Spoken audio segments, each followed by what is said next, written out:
that's your family room, isn't it? Yeah. And I'm coming from. Hey, and there's Joe, our guest. All right. Joe, hey. Can you hear us?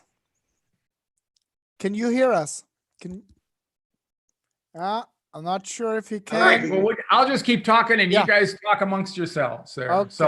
So this is, of course, Fearless Flight Live. We got a great show planned tonight. Let's hear it for the coronavirus, okay? And we got a few things to say about that. This is the place that you can go to or come to if you have a fear of flying, or somebody who has a fear of flying, or you just like to talk about airplanes and see how the airplane half lives. And we got a couple of things we really like you to do. We love you to go to our Facebook page and like us, and not lick us, but like us. And that way you'll get links to all the events that we have and the shows and things like that. And we really encourage you to join our Birds of a Feather group. Wow, we're up over 500. It seemed like just yesterday we had our first 50, and we're getting great participation in that, getting lots of great comments, lots of people helping each other, and that's what it's all about. It's about giving or receiving and paying it forward to other people. So tonight we're going to talk a little bit. We got a poll question coming up. We've got a special guest, Joe Romanov, and Joe is still trying to get on here. We got an Aviation News Roundup. We're going to talk about the coronavirus, and we're going to make a connection to fear of flying, believe it or not. And then we'll say a few words about the 201 class that's coming up on April 25th in Phoenix here. So let's see if we can we'll just go to the poll question real quick, and we'll put that out there. Sure. We actually have a flyer that just wrote us tonight, and we're gonna talk about this. A poll question. We'd love you to have put a comment on our Facebook page there. Is the coronavirus impacting your travel plans? If so, how? There's a lot of people out there, and we know some of you probably had plans to go to places where they've banned travel. The airlines have stopped it for the time being. And so we're just curious, since it's anything or everything in the news there, except for a little politics there. So take a look at that, and if it is or if it is not, let us know, and we'd like to talk about that. So actually, you know what? I'm gonna just jump in there with that question, because believe it or not, it does actually impact myself in this case, because we're heading out to Thailand next week, actually. And as you know, American and Air Canada and a lot of carriers have reduced their or completely canceled their service to not just China, but also destinations that are hubs to get to other places. And so we actually were, our first flight was canceled, and then we got rebooked on a day later on the next flight. And so far it's looking good, but it's definitely impacting how we travel, and the kind of precautions that we're taking. So yeah. And, Eric, have you seen anything officially in ops procedures, anything like that, about anybody domestically or anything like that? That was what I had hoped to have prepared, but you and I were shooting that other stuff, and I had Deb's deal today. If Joe can come up live, I'll jump off, because we have a list of some CDC recommendations to flight crews, and I can pull that really fast and come back. Yeah, that'd be great. So let's check in. I see that, Joe, you're here. Let me just request to start your video. And let's, there you are, Joe. There he is. Hi. Hey, Hey, Joe. Hey, Howard. Hey, good to see you guys. We got you. All right, cool. All right. Cool. I'm jumping off. And well, now we got a placard there. Oh, there you are. Okay, cool. Hey, man, it's so great to see you, Joe. And thanks so much for letting me victimize you like this. Oh, no, it's great. It's great to see you too. So how's life going? Are you big and famous yet? Well, no, I'm big and famous with my kids, and that's all that matters. So that is really all that does matter. I was listening to a podcast the other day, and that's what this guy said. He said, when all the dust settles and you're gone, he said the thing that strikes him is that it'll be, how much time did I spend with my kids? You know, and so that's yeah. And I remember when we first met, you were real close to your daughter, I believe. Yeah. I have two daughters, and the reason I reached out to you was because I wanted to travel with them. I wanted to go on a great trip with them, and we did. With your help, I was able to go, and it was fantastic, and it's been fantastic ever since then. Cool. It really was a breakthrough. And you're going to be the exception rather than the rule, because most people, you know, it kind of bugs them and stuff. But just let if you can, just share with us where you were at, you know, what led you up to you and I meeting and talking and I always was fine with flying, but I got to a certain point a few years back where, for some reason, I just wouldn't fly, and the thought of flying terrified me, and I canceled many flights over a number of years, but I finally got to a point where I realized I just, I had to make a change. I was missing out on too many great things, especially with my kids, and it was really heartbreaking to be in that position. And I reached out. I found out about your program. I reached out to you. I went to your advanced class. That's right. And I looked, that was back in 2016. I was scrolling through our text and found that. Yeah.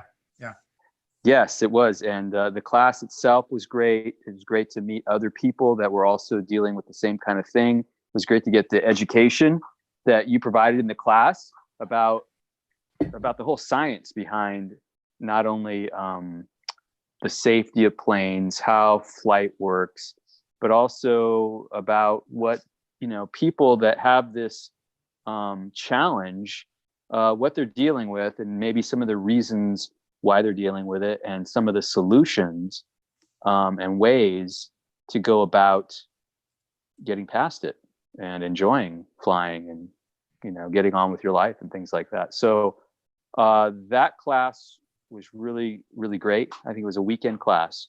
And then it was going to be followed up by just like the one we got coming up on the 25th, actually. So or 25th of April. So thanks for mentioning that. So so you came up here and went. I believe your sister came with you. Yes. Yeah. My sister came with me. Yeah. Yeah. Because I was like, I was at a point where I even needed that extra support just to get to the meeting. Yeah. And but and even after the classes, we got to go onto a plane. You took us onto a plane. Yeah. And that was really helpful. Was that? Because so much of the block of flying, really, it's such a mind trick. Put all these obstacles in your mind, and you kind of catastrophize, what it will be like. And so practicing by just going on the plane, I remember I was a little trepidatious just getting on the plane. But getting on there and sitting we were there at least 45 minutes. Yeah. And then getting comfortable with it, getting used to it, really looking at everything. And then you took us through a guided meditation, which is a big part of some of the things you taught about using mindfulness. And you took us through this guided meditation that was really fantastic. It was really liberating. And it was, I don't know if you want me to talk about exactly what it was like. Yeah, absolutely. Yeah, it was a scenario in which we would imagine ourselves on top of a skyscraper. And walking out of an elevator at the top of a skyscraper, in which there was no banisters or railing around the edges of the skyscraper. And we were to walk to the edge of the skyscraper. And it was really terrifying in the meditation. It's like, oh my God, this is like really scary. But then he was like, okay, now do it. But this time around, you can fly. Yeah. You can fly wherever you want. And I swear that was the most liberating thing. I was flying around through other skyscrapers, over mountains, and there was no fear of being on top of that skyscraper at all. Uh-huh. And that felt really good. And then when we came back, when we opened our eyes and we were on the plane, suddenly the plane felt completely different. It felt completely safe. So that was really helpful. The other thing that was super helpful was listening to the audio, The harmonizer. Yeah. the harmonizer, Yeah. and really, over and over again, hearing the different sounds and the different voices on each side, but really, when listening to it over and over again, really getting the sense, and I used it when we flew, of imagining the space in front of the plane, behind the plane, to each side of the plane, and imagining being a part of all of that, and the whole place. It just became very safe and expansive to imagine flying and being on a plane, and that transcended to the actual experience. And also the knowledge in the class of flying is like going on a river, and how the plane isn't like, the plane is like a boat, like floating on water. The air is like water. It actually, the way the aerodynamics work, it supports the plane, and how turbulence is just ripples in the water.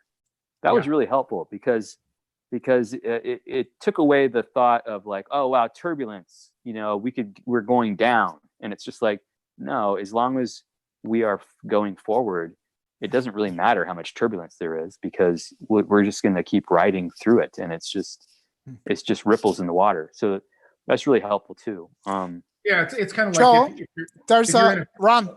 We ahead. got a question from our audience for you, Joe. How far in advance of the flight did you start listening to the audio program? Like how could you remember, like how many days? I want to say you came to the class first, right? Yeah, but the question was really about the harmonizer and you like Tracy wants to physically know- prior Tracy, to I listened to it quite a bit. I would listen to it when I'd be driving around town. I'd lay down and listen to it sometimes, but I'd say it was anywhere from 2 weeks to 4 weeks. I was really, dedicated to it because I had a timeline to fly to Cancun with my kids. And, so I was really trying to do everything I could. Listening to it as much as I could, because that way, and then I would even listen to it when I actually flew, I listened to it as well. But it got to a point where I knew it by heart pretty much, and listening to it went from feeling really chaotic and like, oh wow, this is like weird, because it's kind of chaotic with the sounds at first, to getting to a point where like, this is actually really soothing. So it was very effective, I thought. But the final most effective thing was actually flying. And, it wasn't without, challenge to get on the plane and to be, somewhat feeling afraid. But Captain Ron's sense of humor and his ability to keep you engaged really helped override that. And I think that for me, I felt pretty good. When the only time I felt like a jolt myself of like, uh-oh, was when the plane was just about to take off. And then I was just like, oh my God. And then once once it took off and once it got airborne, it was like every bit of fear melted away. And I was like, oh my God, I cannot believe how many years I wasted being afraid of this. So the actual, getting to that point, I really, attribute it to all the help that Captain Ron gave, and then going through it, was the final cure for me. Yeah, and I appreciate that. It's always nice, of course, who doesn't like to be complimented. But the thing is, I want everyone to know, you're the one that took the steps. You're the one that said, okay, I got to do something about this. You're the one that hung in there, and you're the one that did it. And I love the when you shared, it's like when you first listen to the harmonizer in particular, it is chaotic. And Eric gives me grief about it all the time. He says it's a guaranteed way for him to get a headache. Well, I have to put on, if he plays it in the class, I have to pause him for a minute and put in the earplugs. I mean, I'd rather listen to animals being tortured. I cannot stand that. So he thought I wasn't paying attention to you. I had 2 points. One, I would have already died of fright when you're talking about meditating and walking around the edge of the skyscraper, because I have mild fear of heights. I can force myself through it, but that kind of stuff really bugs me. So I would have been done then. And then when you said, I quote, unquote, I memorized the harmonizer, I thought, oh man, he's a disturbed individual. Well, as a matter of fact, we do have this prize out there that if somebody actually is able to memorize. Well, Ron, you know exactly how many. If they can just, you can listen to it. If you can transcribe it word for word, I'll give you $1,000 for it. No prize is worth that. Yeah, There is no prize that. worth that. Yeah, and we should point out though that it is actually designed for your mind to be overwhelmed. So that is the whole point of it. Yeah. But when you practice it, and Joe, you are somebody who I so appreciate your determination, because I can only imagine, the kind of resistance and the terror that originally would have come up, and yet you stayed determined. You just kept at it, and that is the biggest difference. Is having a goal, like you said, having the goal was the flight, and working towards it, diligently and a little bit every single day. And I really want to commend you. And you not only changed your life, but you certainly changed the lives of your kids in the process. Yeah. And I appreciate your reaction when you said that, when you first listened to it, it does sound chaotic, and that's what it's designed to do, because it is supposed to trigger some interest in there. Because what happens is the average person, their logical brain and the ability to override anxious thoughts gets hijacked, and you can't do that by this little voice. It's whatever that little voice says. So when you shared that, I've gotten that feedback before, and I've gotten several people who have said, I had that reaction as well, but just stick with it.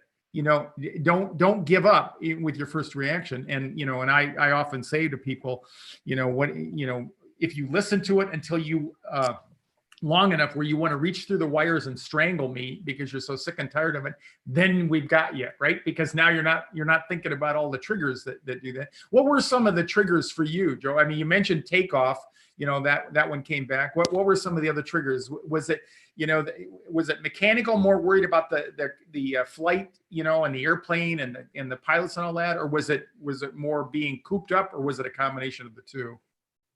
It was more being cooped up. It was more feeling like I was trapped. Yeah. And how am I going to handle that? Yeah. How am I going to handle being trapped in front of a lot of other people? And I can't get off if I need to. And, what's that going to be like? And so a lot of thoughts like that. But the actual doing it was like actually really pleasant. It was like, well, this is a great way to travel. It's fast, and there's plenty of room, and it's smooth, and it's safe, and so. And you made your Cancun trip, right? I did. It was great. You did. Yeah. And yeah. so it's been almost 4 years now, and Yes. since we worked together, and I remember that day vividly. Sitting there, you and your sister we had you sandwich, or me and your sister had you sandwich in between us there, and I would have let you off, but but you didn't get off, and it went great. Are you flying? Do you have any plans coming up? Do you fly routinely, or do you really truly not think about it that much anymore? It's like, Oh no, I fly. Yeah, I fly.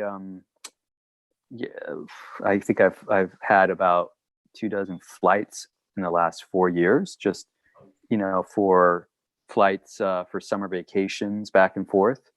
So mostly just with family, with friends, with my kids going on trips. Yeah, mostly on the Western United States.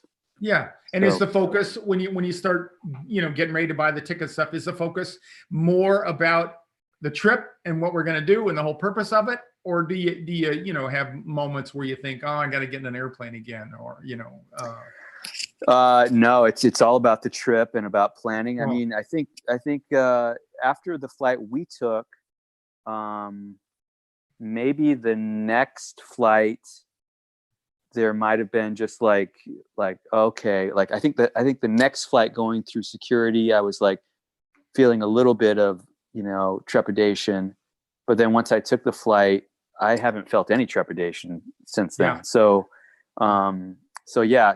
now when I fly, my younger daughter sometimes mentions things about feeling uncomfortable during takeoff. And I'm there just, reassuring her and helping her and goofing around. And I personally don't feel any, like, it's just like water off my back. I'm lucky that it resolved itself. I'm really lucky. So and this is not to shame you or anything, but I mean, people always ask me, how bad can I be, or what's the worst case you've ever seen? And they always think they're the worst case.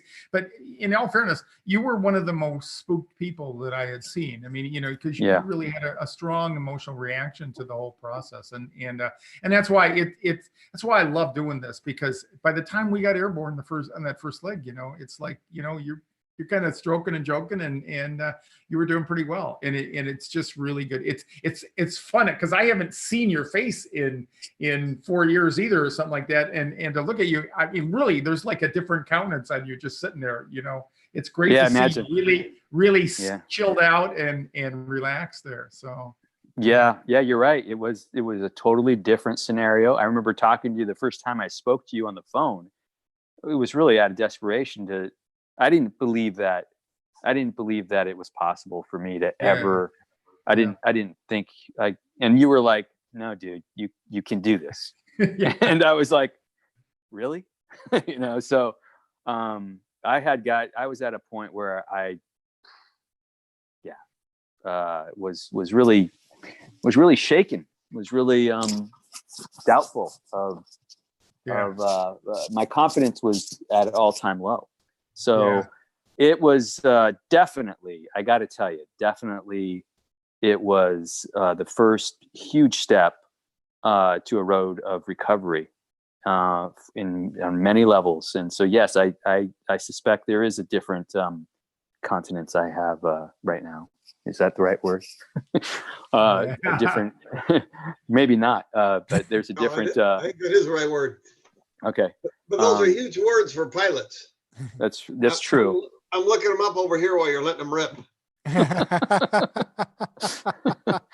And just to kind of recap, I mean, it wasn't anything extraordinary that I did with anybody else. We had an initial call and we just talked about it, and you asked me a bunch of questions, tried to support you in the best way he can. It worked out. Although you lived in Tucson, you were able to come up to the basic class where we did get on the airplane and spend a little bit of time, and then he came back for the advanced class, which is what we're doing on April 25th. So for anybody out there that doubts it, I wish they could have known you when you and I first met, because it really is a tribute to your perseverance and stuff. And I can't imagine having a dad better than you. Oh man, thanks. Really. Yeah. That's a super commitment. And that's what, and some people are worried, that they'll pass it on to their kids, and they try to hide their fear from their kids and stuff. And I said, You ain't gonna do it. I said, they know more about you than you realize, you know. And I said, why don't you give them something to inspire them? And that is, you know, sure, you should be appropriate with your kids, but you know, the main thing I want to do with children, or pass this on to people, is to alert them, hey, I'm afraid to fly. It's not your job to take care of me. Let them know that, you know, that, because otherwise they will try to take care of you. And the next thing is just to show them, you know, this is what I do when I have stuff that bugs me in life. I research it, I educate myself, and I go through it. And that's really what I think we want all of our kids to be able to do, is resolve especially the emotional stuff that sometimes locks us all up. So anyway, I really appreciate it. Any words of inspiration other than the 1,000 you've already given us tonight, you know, for people out there looking and saying, man, I can't do this, or I'm the worst case, or what would you say to people? I would definitely say you can do it. You can do it. And once you do it, you're going to be free. And you just got to believe that, have faith in that. And it takes a leap of faith, but you can do it. And Cool. there's nothing wrong with being in the position that you're in. Just aspect of being human. And you definitely have in you the resilience and the ability to overcome this, and you will. That's what I would say. Yeah, thanks, Joe. I really appreciate it. Just before you go, you can stay with us if you want, or you just mute yourself and all that. But what I wanted to ask you, we are doing. I'll get out of here. I have this All right. ready in case we talk to Joe at any point. I can. All right. So I was curious, when the whole coronavirus thing, you know, what's your reaction to when something like that comes up, you know, out there? Well, it's. I guess right now the way I look at it is, okay, it might come around. It might get to a point where I contract it, but I'm also, you know, thinking that I'm pretty healthy, and that if I get it, that I'm going to be okay, because it seems like most people that have perished from it have been people with compromised immune systems or something like that. And fortunately, it seems to be sparing kids. Yeah. So, and you know, the when you look at the amount of people that have been inflicted with it and the amount of people that have perished from it, you know, it's high enough, but it's not a huge percentage. So, I just have to live my life and take precautions, wash my hands more often, and what else can I do? Do I think about it in terms of traveling? Maybe somewhat, but most of the places I travel, I'm not really concerned about it. Yeah, and you stole my thunder, because I got when I put a little piece together here tonight, and I wanted to show the parallel between our fears and anxieties, whether it's related to fear of flying or whether it's related to the coronavirus, you know. And that is, you know, and you've done exactly what I do. You know, you try to learn as much about it as you can, and make reasonable precautions about it, but you don't catastrophize over it, you know. And what you've talked about are the very facts that I was going to bring up here in just a minute, about the fact that it does seem to be I got a couple other nuances, but the people who have died from it are in an age group, or they're in a 30 to 80 or something like that. But the commonality seems to be that they had less robust immune systems, you know, going into it. So that's one thing. And the other big thing, which I'm going to touch on here, was that it has a lower death rate, which some people were speculating that actually attributed to not getting on it as fast. Although I've read some things counter to that. But, you know, the fact that it didn't appear to be as serious and all that, people then kind of minimize it, and then it got in that, plus the incubation period being 2 weeks without any symptoms, stuff like that. A lot of people were exposed and didn't know about it. But anyway, so thanks again, Joe, for sharing that. You really are an inspiration to people out there, and kind of people I love hanging around. So thanks a lot, and I wish you the best. I really do. So thank you very much. Yeah. And I appreciate the fact that when I first met you, you poked your head around a pillar and you had a red clown nose on you. Oh, that's right. That's right. Yeah. That really broke the ice. I was sitting there all scared, and then I was like, okay. I can't. So, And thank you. I think that was one of 2 times I ever did that. So that was like me way outside my comfort zone. But what can I say? It just seemed like appropriate at the time. So anyway, hey, thanks a lot, and I hope you have the best. And you know how to get a hold of us if you need to. All right. Okay, sounds good. Thanks, Thank you very much. Appreciate Thanks, it. Joe. Take the rest of the thank night. you. Thanks for jumping on. Okay, thank you. Okay, so let's move on quick and put that slide back up on the screen if you can, Dieter, from Lori, who was it that sent us that? I was Lorraine. Lorraine, yeah. So there it is. I'm heading home from North Carolina to London. I live in North Carolina, but I am from London. Don't know whether to be more afraid of the flights to and from, which is my usual panic, or this coronavirus. Well, Lorraine, thanks for being so honest. And we're going to talk about that just briefly tonight, about why that isn't the deal here. And Joe really did kind of steal my thunder for the research that I've done on this. He did. And what, let me get my slides up here. Whenever you're ready, I just hit our top secret company pages while Joe was talking. Okay, yeah. Yeah, why don't you go for that, Yeah. Eric?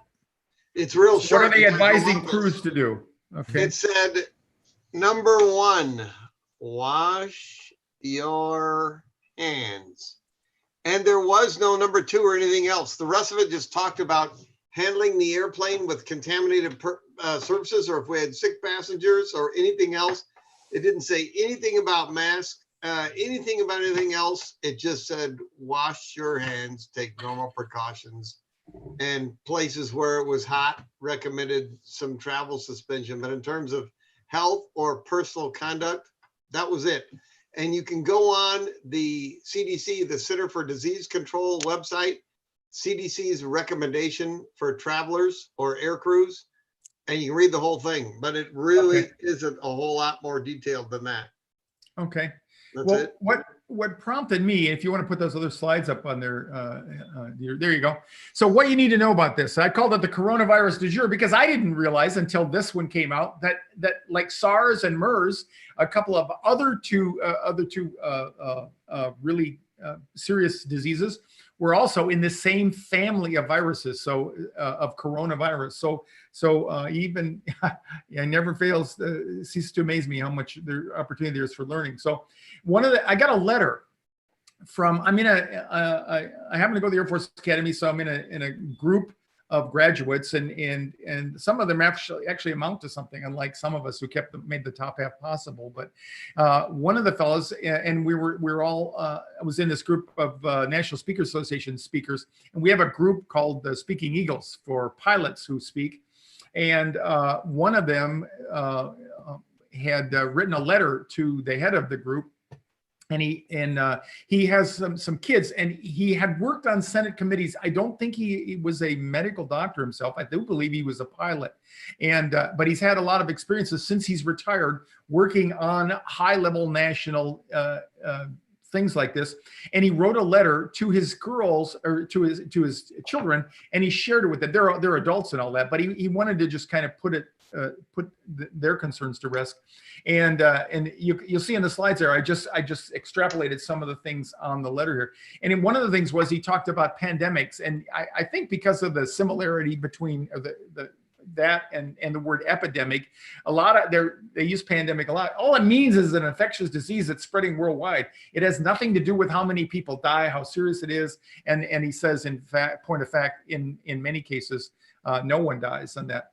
And he had 2 links in there that he recommended, and this one has been widely publicized out there. So you may have seen this one, and that's on the next slide, Dieter, if you want to go forward. And it says, you're likely to get the coronavirus. And I touched on that talking to Joe just a minute ago.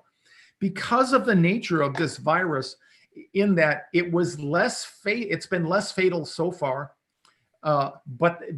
Because of the fact that it does not have any symptoms that display during the 14-day incubation period, and then when they start, even the first 2 or 3 days, they can be rather mild. So because of that, it got out of the barn before they could realize and close the door. So because of that, it says in this article, it says your chances of getting this are about 70% right now. So it'll just be interesting to follow and see what happens. They did give credit to the other article I could come up talks a little bit more about the numbers and things like that. But it says you are likely to get it. That's the bad news. The good news is it's not likely to be fatal. And I got a great closing in his article there. The next slide talks about the likelihood that you will get it. It says 40 to 70% of the global population will eventually be infected. But there is a lot of good news in that. And it talks about the really deadly contagious disease, burns out fast, people die so quickly that it doesn't affect many people. So the fact that this is of a lesser serious threat, it is going to contribute to our long-term welfare, but in the short term, a lot of people are going to get it probably. This is the official name, COVID-19. So there's a company with the name COVID. They had to do a disclaimer on them. And it says it's likely, again, this is more about the spread. It's going to become endemic like polio. And the ultimate will be a vaccine. But this particular individual that wrote this letter to his kids, he said, that's going to take a while. It doesn't happen overnight. And, he talks about the Ebola phase 1 testing was on 12 people was all they had to start this thing. And when they get to phase 4, which is where the FDA approval, it'll likely take several years. So it'll be symptomatic relief for a lot of people up until that time. I will interrupt you and say it is still beyond stunning that they have multiple companies with multiple vaccines in a clinical trial right now. Yeah. And that rate of speed is just incredible. Yeah, I am kind of impressed. It is the greater threat than what Mr. Trump put out, but I'm really impressed with the response. And after some initial criticisms of the Chinese government, I think basically people are regrouping on that and seeing that they did the best they could. It happened like 85-90% of the cases here coming up in this next slide here. This is another article, and I think Dieter's got the link to put in the notes here for both of these. This is the one that I had not seen. This is a very detailed article, maybe boring by some people's standards. And it talks about all the facts that we have right now. And facts are important without a doubt. And you can see I highlighted there 30 to 79 years, 87% of the cases as of February 11th, this was, were who of the people who got this were in that group. This article goes on. It talks about some of the issues where it happened in Hubei province, I think, and Wuhan was the city that it actually took part. And the primary people who contracted it were either lived in that province. More of them lived in the city of Wuhan, and then either had done business, had visited to Wuhan, or they had contact with people from Wuhan. And they pretty much nailed it, I think, in about 30 days when they saw the numbers going up. And then again, you look over there on the case fatality rate over on the right-hand side, 2.3% so far. And again, we don't want anybody to die, but it's at least some small saving grace that the numbers are low at this point in that. And this is the best part. He closed his letter to his kids saying, bottom line, if you ride a motorcycle without a helmet, smoke cigarettes, or don't get flu shots every year, you have a lot more to worry about than COVID-19. And going back to Lorraine's dilemma there, worrying more, where she should worry more about flying or the coronavirus. I think this is it. It's like fear of flying in many ways, because your risk of dying is much higher in arguably more routine endeavors. We talk about it all the time. We spend so much of our time worrying about things that are never going to happen to us. And in the case of fear of flying, we have people that really don't even realize that more people will die walking on the street than will ever come close to dying in a commercial airplane accident. So.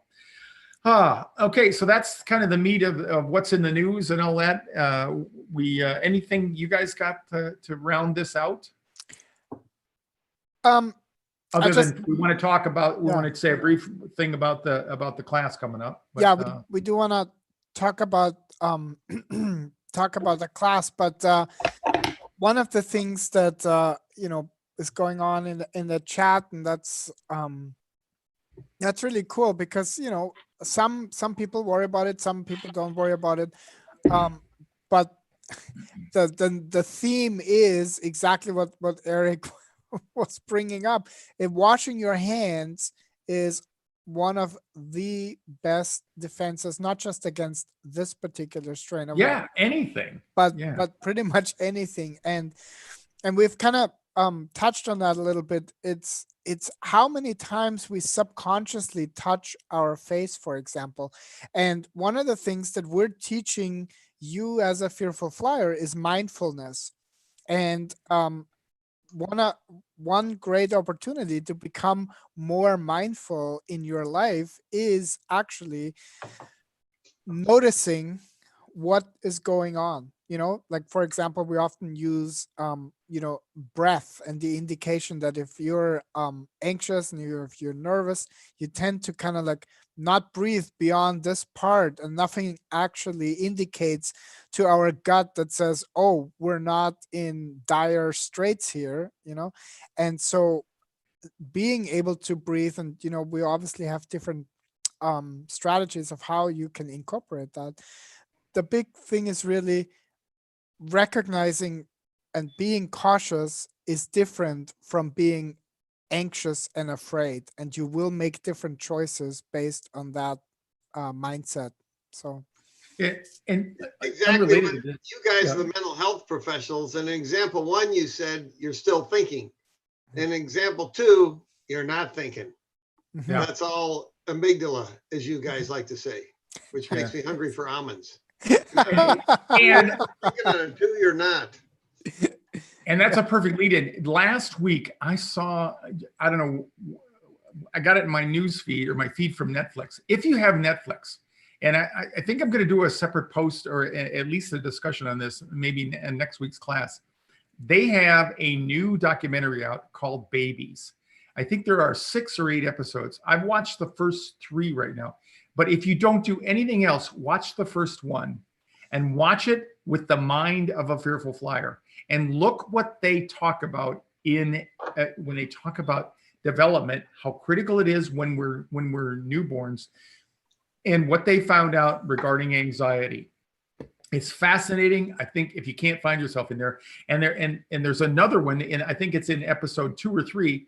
The study that they talked about microbes and the importance of contacting microbes. They have actually done a long-term study, and they have documented that kids who have cats and dogs in their family and are exposed to microbes from the cats and dogs, kissing their face, licking them, all the kinds of things that are disgusting, end up not getting or not being as susceptible to allergies down the road. And it just blew me away. So anyway, so Netflix and the documentary is Babies. And I really do want to do that. I should have jumped on my bike that day and talked about it that day, but I let it slip and went on. So anyway, all right. So we're coming up to the close here. We couldn't have planned, and I haven't talked to Joe since May of 2016. And we couldn't have programmed a better commercial, if you will, for the Fear Flying classes. He went to the 101 class, which we have coming up this Saturday night at Phoenix, our March 7th class. We'll have another one the first Saturday in April. And that's the one where Joe talked about how he got on the airplane, and I went through a visualization with everybody there. And then he came back for the advanced class, which is coming up on April 25th. And if you ever have contemplated doing something to break through, to jumpstart getting over your fear flying, that is the best way to do it. We have it's up online there. Dieter, I'm sure, has put a link in the show notes here. And if you need help, with deferring the payments, we got all that covered for you. The most important thing is we want you to go with us, if at all possible. First, come to the class. If you can't fly or don't think you're going to be ready, so be it. But the main thing is come to the class, because this class is is guarantee, again, not guarantee, well, there is a guarantee on it, but it's geared to getting you ready to fly, whether it's with us on the afternoon of the 25th or whether it's a flight of your own coming up. And we've had both people give us nothing but positive feedback, like Joe did, about how successful they've been doing that. So the class itself, the 201 class, has 4 hours of classroom in there. We're going to use all the same tools that we've shared with people before, that Joe talked about, and all you need to do is to show up there, and we're going to give you all the things, all the information, the special notes and secret briefing and all that we do on what to do on the flight. And the main thing you're looking for, which you'll come out of this class with, is the confidence. Not that you'll get over your anxiety on the next time you fly, but the confidence that you'll be able to manage that anxiety. That's the first step. Most people wait to get rid of all the anxiety. That ain't going to happen, folks. It just ain't going to happen, because you've had the rest of your life, and on average 10 years with just fear of flying leading up to this before you decided to do something about it. So those neuron pathways are pretty well ridden and traveled in your mind, and you need to come and help spend some time with us, get the tools to recognize, regulate, and replace those triggers that cause your anxiety. You need confidence. Airplanes are safe. And we do that with a mock flight. Eric and I are pretty good at making complete fools of ourselves. We have nothing but fun in that. Joe alluded to the fact that I've always been somebody who valued humor. It makes the learning, it makes the medicine go down a little bit easier. And Eric and I actually sit up there. We talk about in detail about what goes on in the flight that you're about to take in the afternoon or your next flight. And then we actually take people through a mock flight, which is the way we learn to fly. Nobody can afford to fly in an airplane all the times that you need to fly in an or to learn how to fly. So you have to sit and spend time without an airplane, and your mind is the best simulator that you have. Okay, and anything you want to add to that, Eric? I was looking around to see if I had my 757 overhead panel on the wall that I used to memorize, but evidently the president may have moved it somewhere in terms of a decorating preference. But yeah, I was going to just back up exactly what you said, and I would add at least 2 things to the class. It is a fabulous experience, and in my limited run with the classes, we have people showing up that know they aren't going to or can't fly that day, but when we go off to the airport and the whole group leaves and they don't go, they generally feel kind of badly about it. It's quite a bonding experience with the rest of the class. And among the group that did intend to go and get on the airplane and do it successfully, we bat in the very high 900s, 90% of them. But if we'd asked them the instant they came in the door, even though they're holding tickets, if they intended to fly, well, they intended no more to fly than they did to go out in the parking lot, set themselves on fire so we could all roast marshmallows and make graham crackers over them. They had the tickets, but there was no way they thought they would get on the airplane. And once they did it, boy, the end of it is the tears of happiness. I mean, it's really something. Yeah. And the thing about the flight, the tuition for the 301 class is free if you fly with us on that day. And there's a guarantee. If you pay the tuition for the 201 and you fly with us that day, and it doesn't meet your expectations, that's your expectations to your satisfaction, we'll give you your money back. Okay. So that's how confident we are of this. And when you come to the class, be ready to go flying, because it's that powerful, and we can't wait to see you. There's some of the last folks that we had. It's a great thing. Southwest treats us really, really well. The main thing is to get out there and get your ticket. Go online, click on the link. There's a bunch of FAQs, frequently asked questions, that people ask on what flight number is it, what time, where do we show up, all those kinds of things. And you'll get some follow-up emails once you register, but you need to get over and buy your ticket, because Southwest has no sympathy for us. The closer we get to the flight, the more expensive it gets. And it'll be about $400 or $500 round trip to Las Vegas on April 25th on the flight we're going to take by the time, if you wait too long on that. So get over there, at least go online and see what the ticket price is, if that affects your decision there. Like I said, we've got installment payments if you need to spread it out over time, but strongly consider doing this. Take Joe's advice and just go do it. It's you won't regret it, I guarantee it. Okay, so anything else, Dieter, that we need to cover before we go? Any last minute alerts to anybody?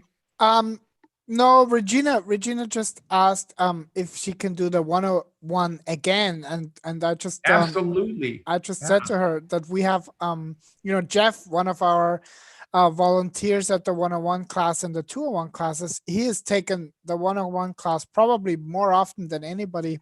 Yeah, we nearly broke him. It's free, and he's done it so much he's nearly broke from the expense of driving his car and paying for the gas. No, the 101 is free. Come back as many times as you can if you're anywhere in the area. Yeah, and that is really the key is just like with Joe, staying connected. If you're not local and you can't come to the class, staying connected. Whether you just read our blog posts, watch our show.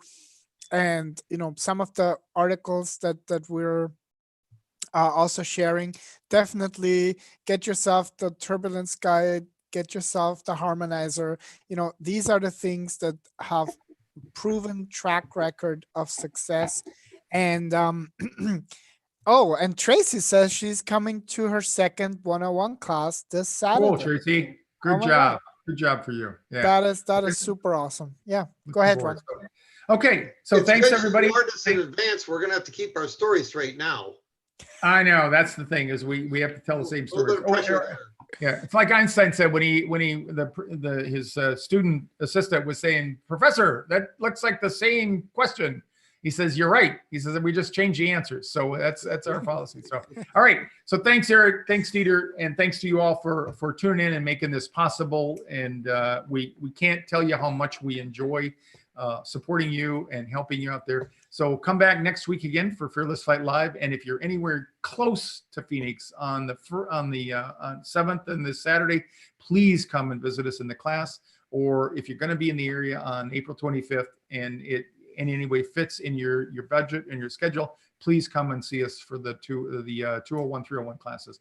Eric's going to be there, Dieter's going to be there, and the rest of the team's going to be there. So thanks a lot, and have a great week, everybody. And thanks for tuning in. Happy landings. Good night, everybody.